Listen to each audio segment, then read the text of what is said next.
خير رسول الله فاختار الرفيق الأعلى من الجنة قبض رسول الله.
Bismillahirrahmanirrahim. Assalamualaikum warahmatullahi wabarakatuh.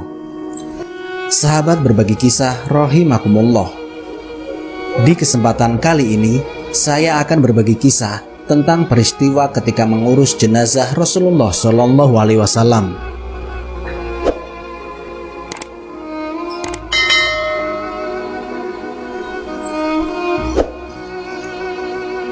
Tepat pada tanggal 10 Hijriah, ketika pelaksanaan Haji Wada Wukuf di Padang Arafah saat Nabi Muhammad SAW memberikan khutbah, ada satu kalimat yang mengisyaratkan bahwa beliau akan meninggal dunia.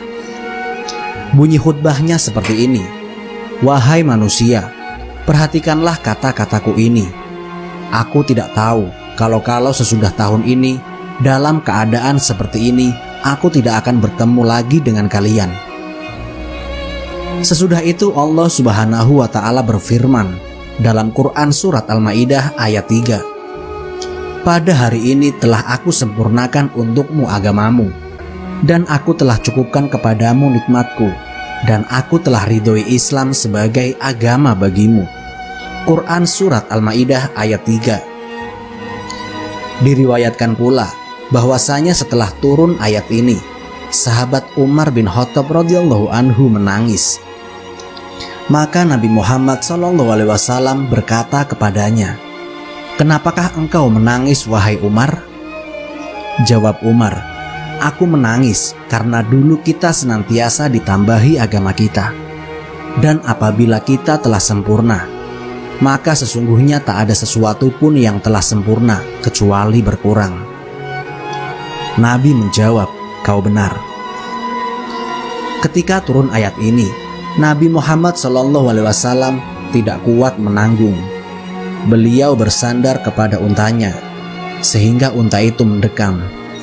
Maka turunlah Jibril alaihissalam lalu berkata, "Ya Muhammad, sesungguhnya pada hari ini selesailah sudah urusan agamamu, dan berhentilah apa yang diperintahkan Tuhanmu dan apa yang Dia larang terhadapmu.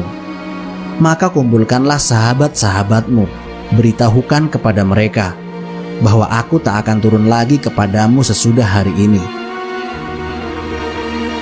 Maka pulanglah Nabi Muhammad SAW dari Mekah ke Madinah. Lalu dikumpulkannya sahabat-sahabatnya, dan dia bacakan kepada mereka ayat tersebut. Lalu dia beritahukan kepada mereka apa yang telah dikatakan oleh Jibril. Maka para sahabat-sahabatnya bergembira seraya mengatakan, "Sesungguhnya telah sempurna agama kita." Adapun Abu Bakar radhiyallahu anhu benar-benar sedih, lalu datang ke rumahnya dan ditutupnya pintu, lalu tenggelam dalam tangis siang dan malam. Hal tersebut akhirnya didengar oleh para sahabat lainnya ketika berkumpul, lalu datang ke rumah Abu Bakar As-Siddiq radhiyallahu anhu dan berkata, "Hai Abu Bakar, kenapakah Anda menangis pada saat bergembira dan bersukaria dikarenakan Allah Ta'ala telah menyempurnakan agama kita?" Abu Bakar radhiyallahu anhu menjawab, "Hai kalian, tidak tahu musibah apa yang telah menimpamu. Tidakkah kalian mendengar bahwasanya apabila suatu perkara telah sempurna, maka mulailah ia berkurang. Dan ayat ini memberitahukan tentang perpisahan kita, tentang Hasan dan Husain yang akan menjadi yatim, dan tentang istri-istri Nabi Muhammad SAW yang akan menjadi janda." Usai penjelasan Abu Bakar radhiyallahu anhu, terdengarlah jeritan di antara para sahabat itu, dan mereka menangis semua. Lalu yang lain mendengar tangisan itu dari kamar Abu Bakar As-Siddiq radhiyallahu anhu, dan mereka datang kepada Nabi Muhammad SAW lalu berkata, "Ya Rasulullah, kami tidak tahu akan hal sahabat-sahabat itu. Hanya saja kami mendengar tangisan dan jeritan mereka." Maka berubahlah roman Nabi Muhammad SAW. Lalu ia cepat-cepat bangkit, sehingga sampailah beliau kepada sahabat-sahabat itu, di mana beliau melihat mereka dalam keadaan seperti itu. Maka Nabi Muhammad SAW bertanya kepadanya, "Kenapakah kalian menangis?" Ali radhiyallahu anhu menjawab, "Sesungguhnya Abu Bakar berkata, aku mendengar dari ayat ini harum wafat Rasulullah."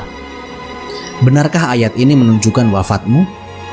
Jawab Nabi Muhammad SAW, "Benarlah apa yang dikatakan Abu Bakar itu. Sesungguhnya telah dekat kepergianku dari sisimu, dan telah tiba saat perpisahanku denganmu." Mendengar ucapan itu, Abu Bakar radhiyallahu anhu menjerit keras dan tersungkur tidak sadarkan diri. Sedangkan Ali gemetar, sementara sahabat-sahabat lainnya terguncang, takut semua dan menangis hebat. Bahkan gunung-gunung, batu-batu, cacing-cacing, binatang di hutan dan lautan, serta malaikat-malaikat di langit ikut menangis pula. Selanjutnya Nabi Muhammad SAW bersalaman dengan sahabat-sahabatnya satu persatu, berpamitan dengan mereka. Maka menangislah seraya berwasiat kepada mereka. Kemudian Nabi Muhammad SAW masih sempat hidup sesudah turun ayat ini selama 81 hari. Beberapa hari saat menjelang wafat, Rasulullah SAW merasakan sakit yang sangat parah. Suhu tubuhnya semakin meninggi sampai pada waktunya ajal menjemput. Nabi Muhammad SAW berada di pangkuan Siti Aisyah radhiyallahu anha. Sambil mengadahkan wajah ke atas, Rasul berucap, "Ya Allah, ampuni dan kasihanilah aku. Pertemukanlah aku dengan teman-teman yang tinggi kedudukannya. Ya Allah, pertemukanlah aku dengan teman-teman yang tinggi kedudukannya." Kalimat tersebut diucapkan Nabi Muhammad SAW sebanyak 3 kali. Sambil bersandar di antara dada dan leher Aisyah, dan tidak lama, tepat pada 12 Rabiul Awal tahun Hijriah, beliau menghembuskan nafas terakhirnya dengan tenang. Rasulullah SAW baru saja wafat. Adalah diriwayatkan bahwa ketika Sayyidina Ali bin Abi Thalib radhiyallahu anhu meletakkan jasad baginda di atas tempat tidurnya, tiba-tiba terdengar suara gaib dari penjuru rumah berseru dengan nada tinggi, "Jangan kamu mandikan jenazah Muhammad, karena ia adalah orang yang suci, lagi pula membawa kesucian." Ali curiga terhadap suara itu seraya ia bertanya, "Siapakah engkau? Bukankah Rasulullah menyuruh kami memandikannya?"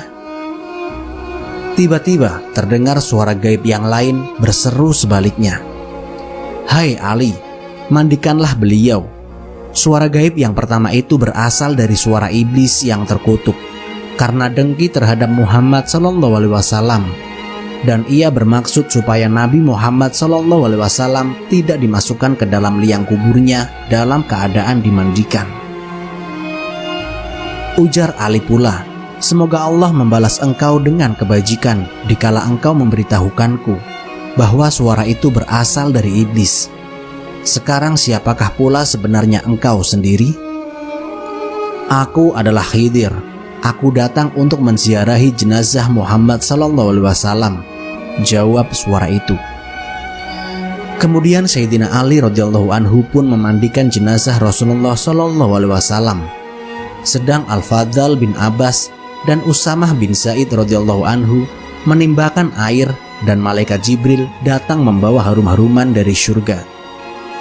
Mereka kafani dan kuburkan beliau di kamar rumah Siti Aisyah radhiyallahu anha pada malam Rabu, dan ada yang mengatakan pada malam Selasa. Kewafatan baginda telah menyebabkan kesedihan yang bukan sedikit di kalangan seluruh umat, lebih-lebih lagi para sahabat yang terdekat. Kata-kata yang dilahirkan oleh para sahabat demi setelah mengetahui kewafatan beliau amatlah mengharukan. Seketika membuka kain selubung yang menutupi wajah Rasulullah yang baru saja wafat, Sayyidina Abu Bakar As-Siddiq radhiyallahu anhu berkata dengan penuh terharu, "Alangkah indahnya hidupmu dan alangkah indahnya matimu. Demi Allah, sekali-kali tidak akan terkumpul dua kematian atas dirimu. Adapun mati yang telah ditentukan Allah bagimu, telah kau alami. Dan setelah itu takkan ada lagi kematian yang datang kepadamu buat selama-lamanya." Hasan bin Sabit radhiyallahu anhu, salah seorang sahabat Rasulullah SAW yang utama dan penyair Islam yang agung di zaman Rasulullah, telah menerima berita kewafatan baginda dengan berat sekali. Kesedihan yang dirasakannya dapat kita saksikan dari sebuah sajak yang ditinggalkan sejurus kewafatan Rasulullah. "Duhai engkaulah biji mataku, dengan kematianmu aku menjadi buta, tak dapat melihat. Siapa yang ingin mati sepeninggalmu, biarlah ia mati pergi menemui ajalnya. Aku hanya risau haru dengan kepergianmu." Tetapi antara banyak orang tentu sekali yang paling merasakan berat atas kewafatan baginda ialah kaum keluarganya yang terdekat, seperti putri baginda yang paling dikasihi Siti Fatimah Az-Zahra radhiyallahu anhu, serta istri-istri baginda terutama Siti Aisyah radhiyallahu anha. Pernah suatu hari, Ummul Mukminin Siti Aisyah bersenandung dengan suara terharu sambil berdiri di kubur Nabi Muhammad SAW. Katanya, "Wahai insan yang tidak pernah memakai sutra, yang tidak pernah tidur di atas tilam yang empuk. Wahai insan yang keluar dari dunia dan perutnya, tidak pernah kenyang dengan roti dan gandum. Wahai insan yang memilih tikar tempat tidurnya. Wahai insan yang berjaga sepanjang malam tanpa tidur karena takut sentuhan neraka syair." Fidhah seorang kepercayaan Siti Fatimah Az-Zahra radhiyallahu anhu bercerita tatkala Rasulullah SAW meninggal dunia, berdukalah yang kecil dan yang besar, dan bertambah banyaklah tangisan duka pun menjadi besar atas kerabat sahabat dan orang-orang kesayangan, juga orang asing yang tidak memiliki nazab dengan beliau. Yang terlihat hanyalah orang yang menangis, baik laki-laki maupun perempuan. Begitu banyak orang yang menangis dan berduka, tetapi kesedihan penghuni bumi tiada sebanding dan melebihi duka Sayyidah Fatimah Az-Zahra. Setiap hari kesedihannya bertambah, begitu pula tangisannya bertambah keras. Lalu ia berdiam diri selama 7 hari. Ketika Sayyidah Fatimah menangis, setiap tangisannya lebih besar dari sebelumnya. Pada hari ke-8, ia menampakkan kesusahan yang dipendamnya. Saat itu Fatimah Az-Zahra berteriak histeris sambil menangis, lalu memanggil-manggil ayahnya. "Wah Abatah, wah Muhammad, wahai ayah, wahai Muhammad. Duhai tempat berlindungnya para janda dan anak yatim, siapa lagi milik putrimu yang sangat mencintai dan kehilanganmu ini?" Dan beliau pun sering tak sadarkan diri ketika Bilal mengumandangkan azan. Saat terdengar ayahnya disebut asyhadu anna Muhammadar Rasulullah, kembali Fatimah menangis seraya berkata, "Ismuka alam munair wa rosmuka fil makhobir." Namamu menghiasi menara-menara masjid, sementara jasadmu terbujur di dalam kubur. Ali bin Abi Thalib radhiyallahu anhu berlari memeluk istri tercintanya dan memberikan baju Nabi yang dipintanya. Lalu Fatimah Az-Zahra radhiyallahu anhu mencium baju Nabi sampai terjatuh ke tanah. Sambil berlinang air mata, Sayyidah Fatimah Az-Zahra menuju pusaran ayahnya. Ketika berada di kubur ayahnya, Sayyidah Fatimah mengambil segenggam tanah dari makam ayahandanya. Beliau cium tanah suci Nabi. Wallahu alam bisawab. Semoga kisah ini dapat memberikan manfaat bagi kita semua.